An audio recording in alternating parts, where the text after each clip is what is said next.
and drink.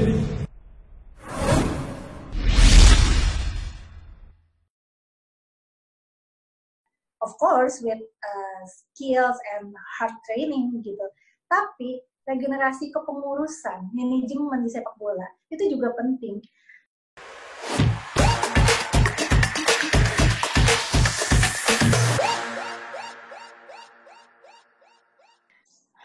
Oke, halo teman-teman dari Braja Musti dan The Maiden semuanya. Kembali lagi bersama saya Rian Putra Utama di acara Halftime Session, di mana kami akan menghadirkan tokoh-tokoh yang menarik di seputar sepak bola Indonesia. Langsung aja nih, hari ini kita akan memperkenalkan tamu kita, salah satu mantan CEO dari salah satu klub di Yogyakarta. Langsung aja kita sapa nih. Halo Kak Viola Kurniawati, apa kabar? Halo Rian, baik. Gimana kabarnya? Aku baik sih di sini, walaupun tetap harus work from home ya buat teman-teman ya, makanya dari itu PSIM membuat sebuah segmen baru nih, acara baru kan, yaitu Halftime Session. Nah, salah satunya nih yang kita undang nih Kak Viola nih, karena kita merasa Kak Viola kayaknya punya banyak cerita nih, menarik banget buat soal sepak bola nih. Gitu Kak Viola. Iya. Oke. Sekarang lagi sibuk ngapain aja nih Kak? Oke, sekarang aku ngurusin sebuah media olahraga startup, tapi sebenarnya namanya juga sudah banyak orang yang tahu lah, karena media olahraga di Indonesia kan bisa dihitung pakai jari ya. Jadi aku sekarang ngurusin media ini, fokus. Apa tuh namanya? Boleh tahu nggak Kak? Namanya Skor Indonesia, sport.id. Jadi ini satu grup sama Top Score. Tahu Top Score kan? Tahu dong. Jadi kita sekarang jadi sebuah grup besar, ada online-nya, juga ada Liga Top Score, kalau tahu Liga Top Score. Terus kita juga ada konten-kontennya. Ya, konten kreator juga lah, sama kayak dirimu. Oke. Menarik banget. Berarti sekarang udah lagi nggak aktif di sepak bola secara manajerial atau klub dan liga ya berarti ya? Ini lebih ke pengamat sepak bola dong berarti sekarang. Bener nggak tuh? Selalu menjadi penikmat sepak bola Indonesia. Penikmat sepak bola Indonesia, baik. Iya dong. Ya, jadi mungkin untuk sekitar 20-30 menit ke depan pengen ngobrol-ngobrol aja nih Kak mengenai Kakak sendiri. Okay. Kita pengen tahu nih biar teman-teman dari Braja Musti dan Maiden juga lebih mengenal Kak Viola lagi gitu. Jadi pengen nanya dulu nih Kak, sebenarnya Kak Viola ini pertama kali jatuh cinta dengan sepak bola itu boleh diceritain nggak Kak? Ceritanya gimana gitu. Karena kayaknya nih jarang banget loh perempuan berkarir di bidang ini. Mungkin sekarang lagi agak banyak ya, tapi menurut saya pribadi agak unik gitu. Karena kan ini industri yang sangat manly ya, sangat cowok banget gitu. Dan tiba-tiba you are here gitu. Boleh nggak diceritain gitu gimana ceritanya? Oke, kalau sama sepak bolanya sebenarnya dari zaman SD SMP ya. Karena aku anak 90-an generasinya, jadi masih ingat banget dengan RCTI, Serie A. Jadi pertama kali itu sebenarnya nonton bolanya itu yang benar-benar di TV itu Liga Italia, dan aku sukanya Inter Milan. Wah, Inter Milan. Lalu, ya kalau Liga Inggris aku suka Liverpool. Banyak. Waduh. Gimana dong? Selamat dulu ya, selamat setelah 30 tahun ya, menunggu akhirnya mencicipi piala. Salam dari fans MU sejati. Oke, MU tuh pada sebenarnya merah loh. Iya sih, tapi tetap hatinya sih biru kalau digali lebih dalam gitu. Oke, boleh lanjut. Nah, kalau Liga Indonesia, sepak bola Indonesia sebenarnya karena dari kecil, papaku tuh dari Kediri. Jadi sebenarnya klub yang dikenal pertama kali itu dulu Persik Kediri. Persik Kediri yang sekarang sudah promosi ke Liga 1. Nah, kalau nonton dan terlibat langsung di sepak bola Indonesia sebenarnya ketika zaman kuliah, dan itu pertama kali di Persija. Di Persija dulu diajak oleh alumni, aku kuliah di Universitas Indonesia di UI, dan aku jadi manajer bolanya. Jadi kayak ada UKM, unit kegiatan mahasiswa, namanya unit kegiatan olahraga. Jadi UKOR sepak bola dan futsal. Nah, alumninya waktu itu salah satunya juga pengurus di Persija. Jadi aku diajakin pertama kali sebenarnya terlibat di Persija itu, aku jadi manajer untuk Suratin Persija U15. gitu. Sebelum Baru main akhirnya ke masuk. sebelum main ke klub pernah masuk ke industri yang sepak bola juga nggak gitu? Apa langsung sekalinya masuk langsung ke klub gitu? Sekalinya masuk sebenarnya langsung ke klub. Sebenarnya karena background kuliah aku itu kan PR di UI, di FISIP UI. S2 aku di manajemen, di FE. Nah, pas zaman kuliah tuh sebenarnya nggak kepikiran kalau akan masuk ke klub sepak bola gitu. Apalagi aku perempuan, kayak tadi yang Rian bilang, perempuan kan sedikit bisa dihitung pakai jari untuk masuk ke industri sepak bola di Indonesia. Nah, waktu dulu tuh ketika aku diajakin masuk, keluargaku dulu bertanya-tanya kan, kamu tuh sebenarnya mau jadi apa sih gitu? Karena sebenarnya dulu udah dapat beberapa opportunity untuk bekerja di korporat besar, di multinasional, jadi PR gitu. Aku pun bahkan sempat magang di agensi dan segala macam gitu. Nah, tapi ketika waktu itu diajak untuk ngurus yang Suratim, Persija, aku coba dan akhirnya ditawari masuk ke manajemen Persija.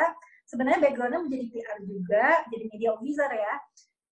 Akhirnya aku ya udah why not gitu, dan ternyata keterusan sampai sekarang gitu. Oke, berarti memang awalnya itu berarti karirnya karena di Persija tersebut ya, sejak megang Suratin itu terus masuk ke LIB ya. Dulu ya kalau nggak salah ya? Aku Persija, terus aku sempat PSSI 2017. Aku sempat PSSI, tapi sebelumnya di PSSI sebagai apa? Di bagian kompetisi. Oke. Tapi cuma sebentar karena aku dapat aku sekolah lagi keluar ke Cina waktu itu, terus balik dari Cina aku ditawari masuk ke LIB, lalu ke PSS Sleman tahun lalu, dan akhirnya sekarang ke media. Tapi pas ketika di Persija, aku sempat kerja beberapa waktu di Badan Liga Amatir. Jadi dulu itu, sekarang kan kalau LIB itu megang Liga 1, Liga 2. Nah, kalau PSSI kan Liga 3. Nah, dulu itu ada divisi 1, 2, 3. Kan dulu kan ISL, divisi utama, ada divisi 1, 2, 3 gitu. Nah, divisi-divisi yang amatir itu ada satu operatornya, Badan Liga Amatir Indonesia, dan aku di situ. Nah, makanya kenapa sebenarnya itu yang membuat aku lebih mengenal sepak bola Indonesia sih. Dulu kalau aku kan masuk pertama kalinya langsung ke klub besar, ke klub Persija, yang dia udah pasti kasta tertinggi. Siapa yang nggak tahu Persija di Indonesia gitu kan. Tapi ketika aku bekerja di Badan Liga Amatir, aku jadi tahu nih nama-nama klub yang lain di semua daerah di Indonesia itu memiliki klub kebanggaan kota masing-masing gitu. Dan itulah yang membuat aku sangat percaya sebenarnya sepak bola Indonesia ini potensinya besar banget gitu. Dan relevansi keterkaitan sepak bola dengan kultur daerah tertentu itu sebenarnya kalau dimanfaatkan akan bisa besar banget, tentang sport tourismnya, fanatisme masyarakat, warga, dan kebanggaan daerahnya gitu. Itu sih kan. Iya. Nih Kak, sebenarnya tuh ya yang bikin aku benar-benar tertarik dengan sosok Kakak adalah karena Kakak ini bisa sampai gini, maksudnya awalnya masuk sebagai media officer dan lama-kelamaan menjadi CEO bahkan di sebuah klub. Dan maksudnya bukannya saya berbicara soal gender, tapi hal itu kan masih agak sedikit jarang ya. Maksudnya sampai benar-benar memegang klub dari, maksudnya sampai CEO-nya gitu. Nah, boleh diceritain tuh nggak Kak? Kok bisa sih jadi CEO dari klub tersebut gitu Kak? Ada perjalanan atau cerita uniknya nggak nih behind the scene-nya gitu yang mungkin bisa di-share ke teman-teman gitu? Sebenarnya background-nya pertama kali karena aku diajak oleh owner PSS Sleman saat itu. Ya semua orang udah tahu Pak Sukeno. Dan tantangannya waktu itu adalah klub ini baru promosi ke Liga 1 dari Liga 2. Lalu pastinya perbedaan Liga 2 dan Liga 1 kompetitif. Dari jumlah pertandingan pun sebenarnya kan juga sudah berbeda gitu kan. Nah, waktu itu ketika ditawarkan, diajak ngobrol, dan mungkin beliau juga melihat saya ketika di LIB dan mungkin dengan background pengalaman di Persija dan sebelumnya, jadinya ya udah saya merasa ini sebuah tantangan buat diri saya sendiri. Tapi waktu karena kan tarik jadi ya, CEO, apakah ada keraguan dari kakak sendiri? Karena kan CEO itu kan maksudnya benar-benar you're the head of the club gitu loh. Dan yes. maksudnya apakah kakak langsung mengiyakan saat itu atau justru sempat meragukan atau ya what are the thoughts when you are dipanggil menjadi CEO itu? Well, the first thing in my mind waktu itu adalah nanya ke keluarga. Okay. karena ya tadi pertama menjadi di level yang board ya, di level tertinggi dalam sebuah perusahaan. Apalagi ini klub sepak bola yang pasti kaitannya dengan masyarakat banyak gitu kan. Nah, saya waktu itu nanya pasti ke ibu saya karena tanpa restu dari orang tua it will be hard for me gitu. Apalagi kan I have to move from Jakarta to other cities di provinsi yang lain gitu, di Sleman. Nah, kehidupannya kan juga pasti kan berbeda. Saya harus memulai hidup yang baru. Dan saya juga meminta pendapat beberapa orang yang memang saya kenal di sepak bola gitu. Tokoh-tokoh yang sebenarnya saya hormatin lah. Apakah this opportunity I should take it or not gitu. Dan saya merasa gini, sepak bola Indonesia itu ini selalu yang saya katakan ke banyak orang. We always can find a new player or maybe a new coach karena regenerasi pemain itu akan selalu ada. Setiap bayi yang lahir di Indonesia dan diberikan talenta oleh Tuhan, dia bisa menjadi pemain bola. Ya, of course with skills and hard training gitu. Tapi regenerasi kepengurusan, manajemen di sepak bola, itu juga penting. Timnas itu kan pasti dalam rentang, nggak usah ngomongin dalam rentang 1 dekade deh. Setiap timnas main dalam sebuah ajang turnamen, pasti kan pemainnya itu kan ada rotasi, ada pergantian, gitu kan. Pasti ya akan dicari yang lebih muda dan segala macam gitu. Semua orang kan atlet itu pasti ada masa waktunya. Nah, kenapa kepengurusan sepak bola, manajemen ternyata masih banyak orang yang kita kenal udah kayaknya dari zaman aku pertama kali masuk di Persija itu kan 2008 ya. And it's been like 12 years up to now, right? Dan masih ada orang-orang yang itu gitu. Not to offense lah tentang keberadaan mereka, tapi ya kita butuh generasi yang kayak Rian ini butuh untuk involve langsung di sepak bola, not only di level yang operasional menurut aku, tapi di level yang lebih yang strategik. Because when we talk about football, we always talk about future, right? Kita nggak akan bisa selamanya bekerja di sini, nggak akan selamanya orang jadi pemain, nggak akan selamanya orang akan di level yang itu aja. Always harus ada peningkatan, selalu ada promotion, dan saya merasa harus ada sebuah jalan karir di sepak bola. Menjadikan industri sepak bola ini memang menjadi karir, memang menjadi harapan untuk adik-adik atau generasi selanjutnya bahwa berkarir di sepak bola itu bisa kok gitu. That's my vision gitu. Karena ini kalau agak panjang gitu penjelasannya, sorry. Ketika aku di Persija pun aku 2008 dan itu umurku itu around 20 sampai 21 lah gitu. Okay. Dan aku waktu itu bertekad ketika masuk tahun ke-3, ke-4, aku tuh membuka program semacam magang dan volunteer. Karena waktu itu posisiku udah yang paling muda di manajemen. Paling muda. Even aku belum lulus kuliah waktu itu, tapi aku sudah bekerja gitu di Persija.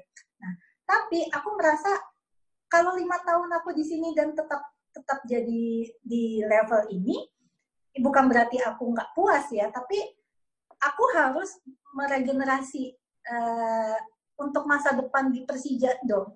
Nggak bisa selamanya aku di Persija gitu. Misalnya nanti aku one day I have a family, I have another priority things, ya terutama family gitu kan.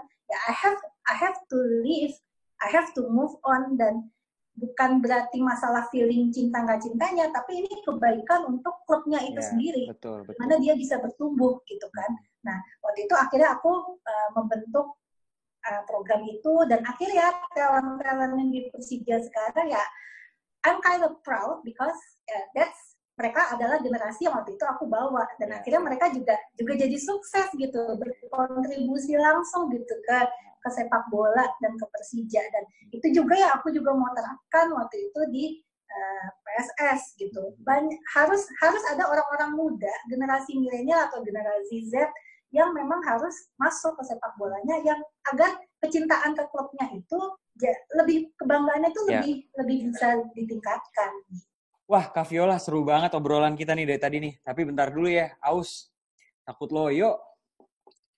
Ini aku ada minuman nih. Dari Krating Deng. Kita minum dulu ya.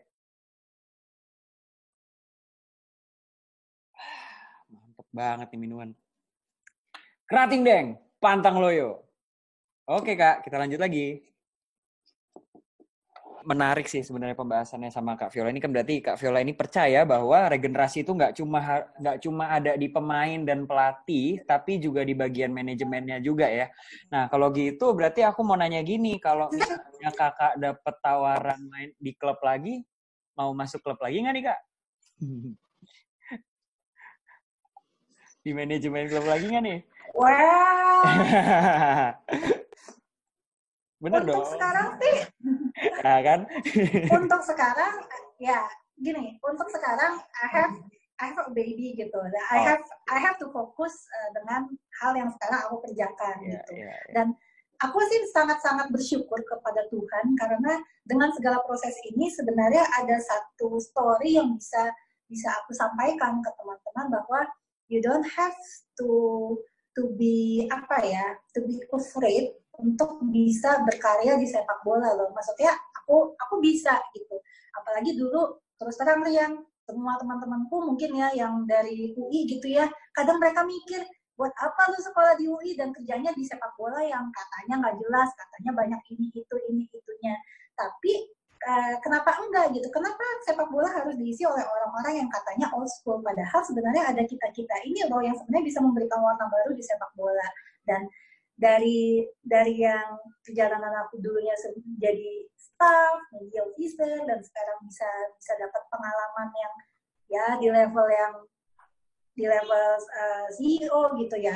Aku pengen men-share itu gitu ke banyak teman-teman bahwa you can do anything you want dream gitu itu sih. Oke. Soalnya menarik sih yang sedang Kak Viola kerjakan juga kayaknya ini mungkin angle yang baru ya. Kakak ini kan membuat kayak aku lihat kan kayaknya baru kemarin bikin video sama Kak Liana juga ya, sama Ciliana ya. Yeah. Ya kan?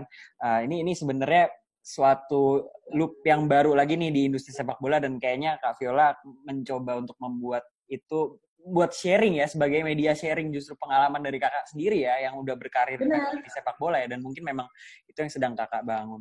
Nah, aku pengen ngobrol-ngobrol lagi nih Kak, pengen nanya, dulu kan kakak pernah di LIB ya, di PSSI dan di LIB juga. Ini kan lagi periode pandemi kayak gini ya Kak ya, mungkin agak menyinggung isu-isu yang sekarang sedang terjadi ini.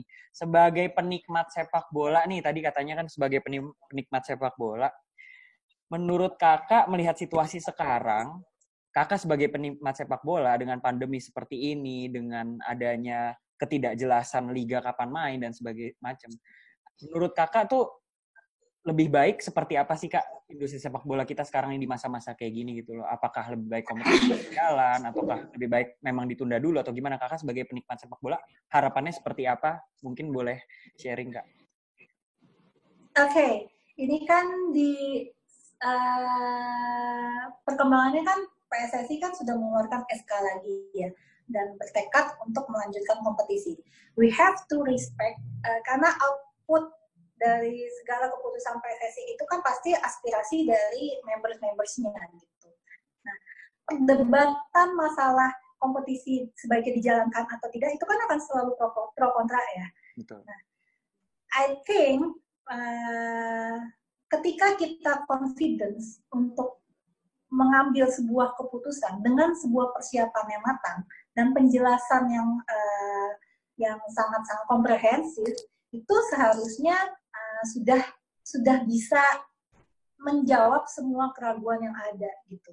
Jadi aku ini beberapa waktu terakhir ini sangat-sangat banyak mencari dan mendapat referensi mengenai protokol-protokol kesehatan dari beberapa liga yang sudah berjalan di Eropa dan segala macam. Dan I want to learn karena aku curiosity-nya lumayan tinggi gitu, dan aku mempelajari itu semua gitu.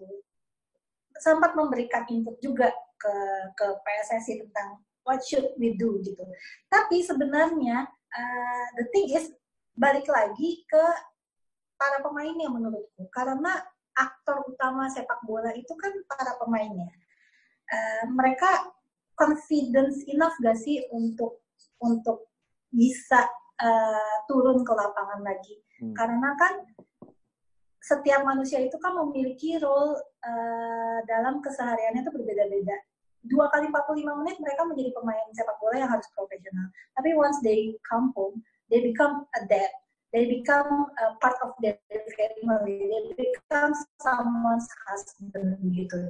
Nah, resiko-resiko itu yang sebenarnya harusnya dipagari either oleh federasi dan operator dengan persiapan yang sangat-sangat harus dipikirkan gitu. Karena kita menyangkut, gak usah ngomongin tentang banyak masalah dengan penonton atau tidak ya, tapi masalah pemainnya aja.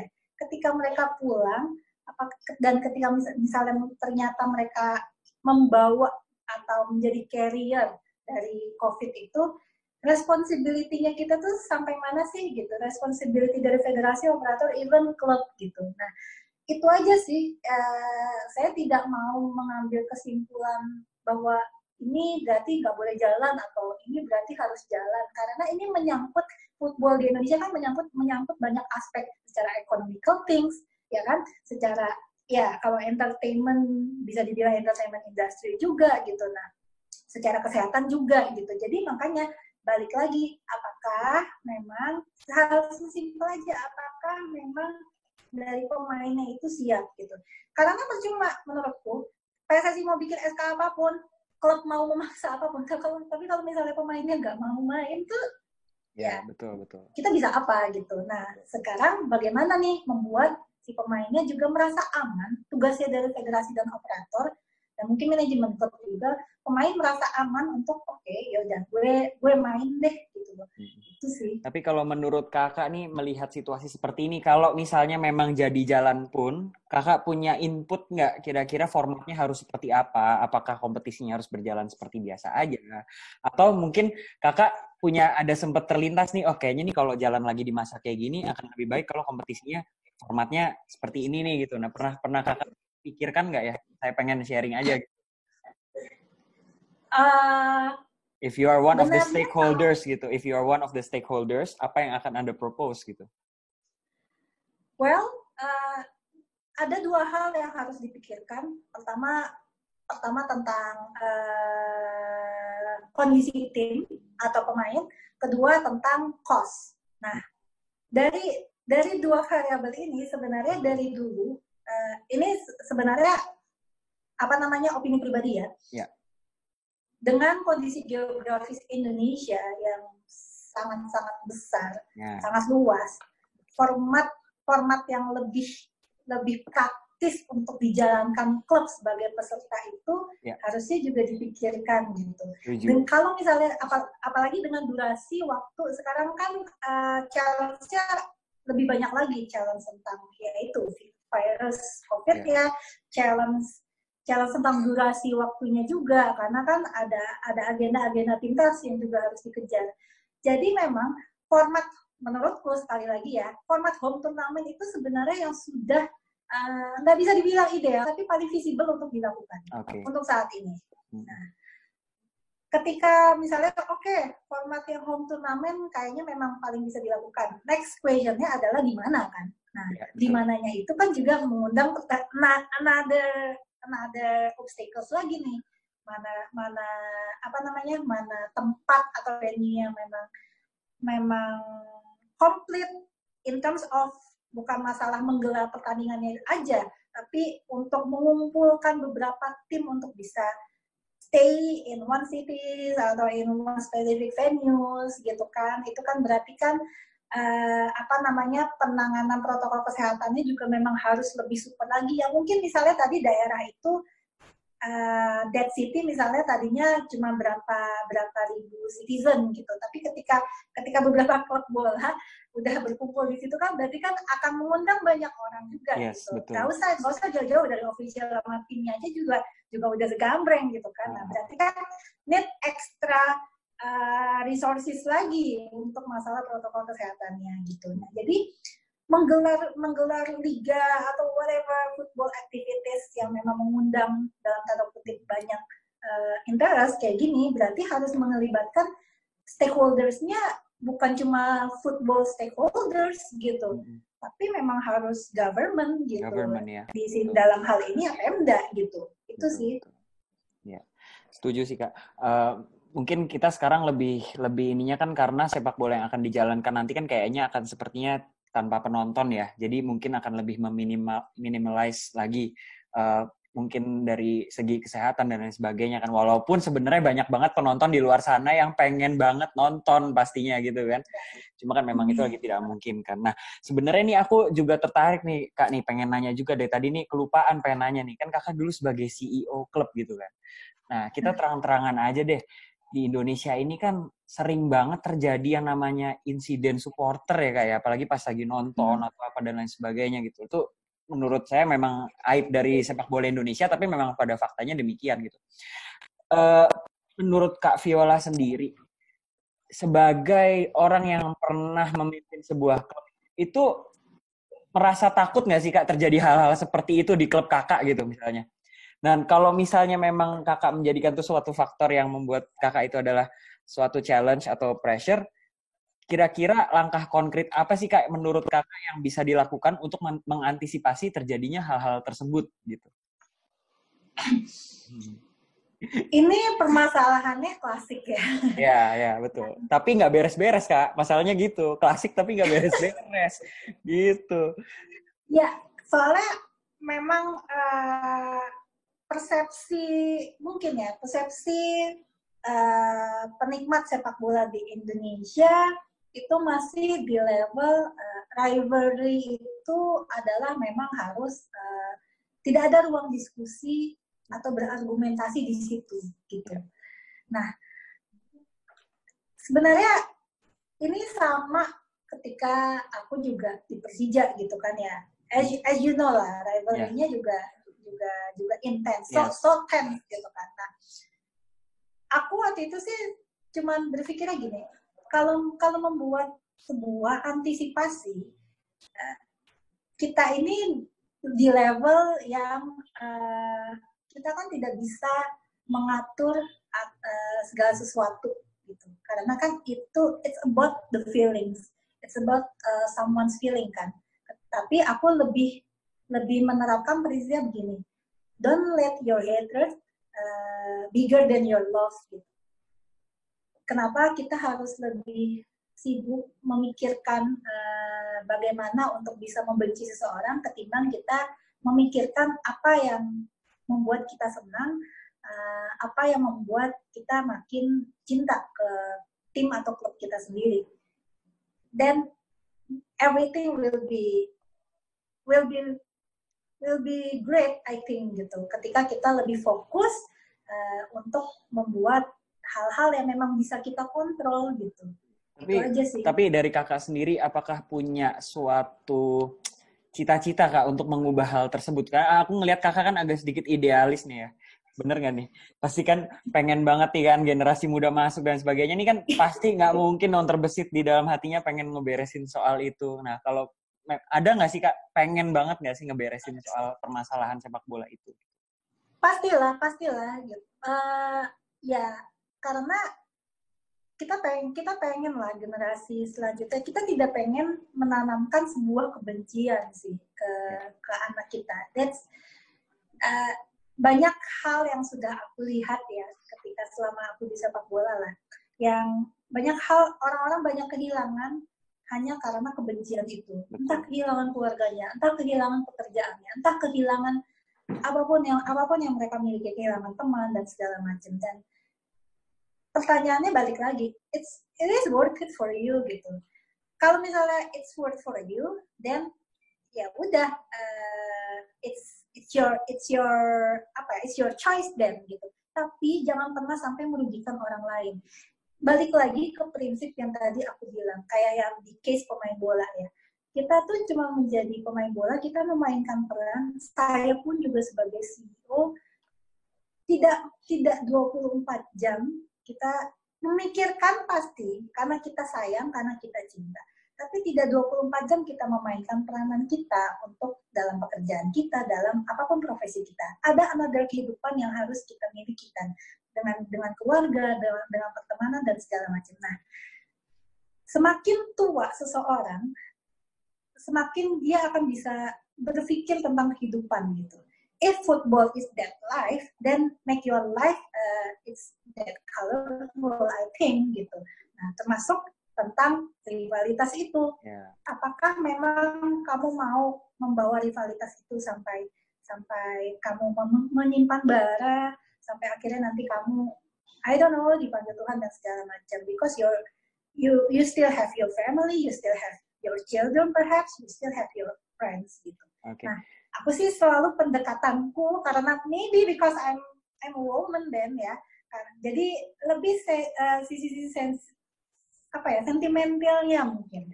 Itu aja sih kalau menurut gini Kak, itu menyambung ke pertanyaan aku selanjutnya nih, karena kan melihat Kakak kan dulu salah satu pernah bekerja sebagai media officer ya, betul kan ya, berarti di Pasti Persija kan. Menurut Kakak nih peran media officer ini dalam membangun suatu image klub yang kayak tadi misalnya untuk mengatasi soal permasalahan supporter dan sebagainya itu penting nggak sih Kak sebenarnya menurut Kakak gitu loh, dari media, dari sebuah klubnya gitu?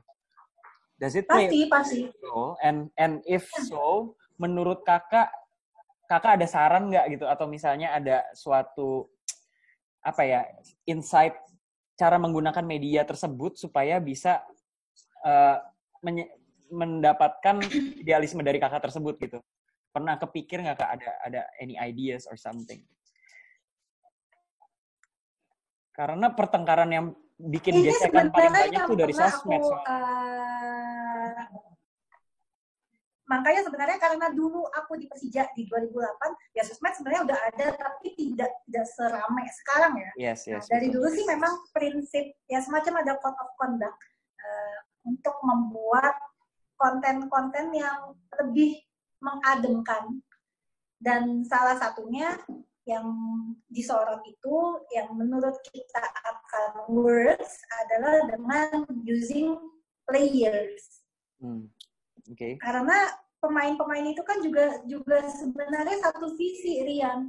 Ya, I do believe your players sama another players dari klub yang rival gitu. Nah, ketika menampilkan mereka, kebersamaan mereka, bahwa mereka juga bersama dan everything is okay gitu. Dan semua memang terjadinya ketika pertandingan itu, ketika ada pertandingan, oke, memang kita rival nih gitu, tapi di sisi lain kita memiliki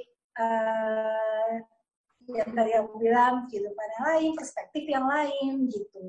Dan sebenarnya banyak konten-konten yang create your own positivity, create your own konten yang memang lebih mengedepankan ke konten klubnya itu sendiri. Jadi ketika membuat kompetisinya dalam tanda kutip itu memang kompetisi yang lebih ke kreativitas. Misalnya ya kayak kamu sekarang bikin konten-konten yang seperti ini gitu kan, mengangkat narsum-narsum atau speaker-speaker yang memang more than your club sebenarnya. We're not talking about which club is better gitu, tapi memang the Indonesian football itself gitu. Itu sih yang dulu sebenarnya ketika di Sleman pun juga aku juga senang tim media PSS itu juga termasuk anak-anak yang sangat kreatif sekali, dan kita selalu memikirkan ide-ide gimana ya untuk membuat konten ini tentang PSS gitu, tentang klubnya itu gitu sih. Oke, menarik banget sih. Ini kita ngobrol nggak berasa udah agak lama ya sebenarnya Kak Viola. Lama ya? Oke, sorry ya. Aku juga nikmatin banget soalnya kan, maksudnya gimana ya, banyak banget hal yang aku pelajarin hari ini. Mungkin teman-teman dari Jogja pun juga bisa mendapatkan banyak insights gitu dari percakapan kita hari ini ya. Mungkin untuk mempersingkat aja nih Kak, aku pengen nanya deh, kira-kira Kakak punya pesan-pesan nggak nih Kak buat para penikmat sepak bola di luar sana, di Indonesia? Punya pesan-pesan khusus nggak gitu untuk mereka gitu? Kira-kira apakah untuk sepak bola itu sendiri atau untuk supporter atau untuk apapun deh tentang persepak bolaan Indonesia gitu? Aku sih mungkin lebih ke pesannya untuk semua generasi selanjutnya lah ya. Jangan pernah takut untuk nyemplung ke sepak bola Indonesia, karena justru sepak bola ini butuh wajah-wajah baru. Semakin banyak teman-teman ya muda yang masuk ke sepak bola, semakin sepak bolanya itu akan bertumbuh gitu. Dan apalagi kan generasi penikmat sepak bola yang sekarang itu kan pasti yang seumuran kita nggak apa-apa, tetap kita seumuran kita gitu kan. Dan itu akan kerasa banget aura di stadion, aura pertandingan, aura liganya itu juga akan jadi lebih seru gitu, dengan berbagai konten, dengan berbagai perspektif, dengan berbagai informasi, data dan segala macam yang lebih asik gitu. Dan ini kan mengikuti perkembangan zaman gitu. Nah, itu sih yang menurutku sangat penting banget untuk teman-teman bisa aktif masuk ke dunia sepak bola, dan teman-teman fans juga bisa lebih kreatif untuk membuat konten-konten yang membuat sepak bola Indonesianya itu juga jadi lebih keren. Oke. Ini ya sebuah kesimpulan yang oke banget nih dari Kak Viola ya. Makasih banget Kak buat waktunya, tapi sebelum tutup nih, aku punya sedikit games, cuma 3 pertanyaan doang sih, tapi aku minta aku minta tolong Kakak jawabnya harus cepat, tapi ya, ini games pilihan doang. Jadi nanti I'll give you some choices, 2 choices, and you have to choose. Oke? Ini langsung harus jawab cepat, nggak boleh mikir ya. Harus jawab cepat, nggak boleh mikir. Nih, yang pertama, gudeg apa lotek? Lotek. Oke. Yang kedua ya, Jakarta apa Jogja? Wah, nggak. Kamu milih. Nggak bisa gitu dong. Harus ada dong. Jakarta apa Jogja? Sleman sih, bukan Jogja. Ya udah, pertanyaan terakhir ya. Okay. Biru apa biru?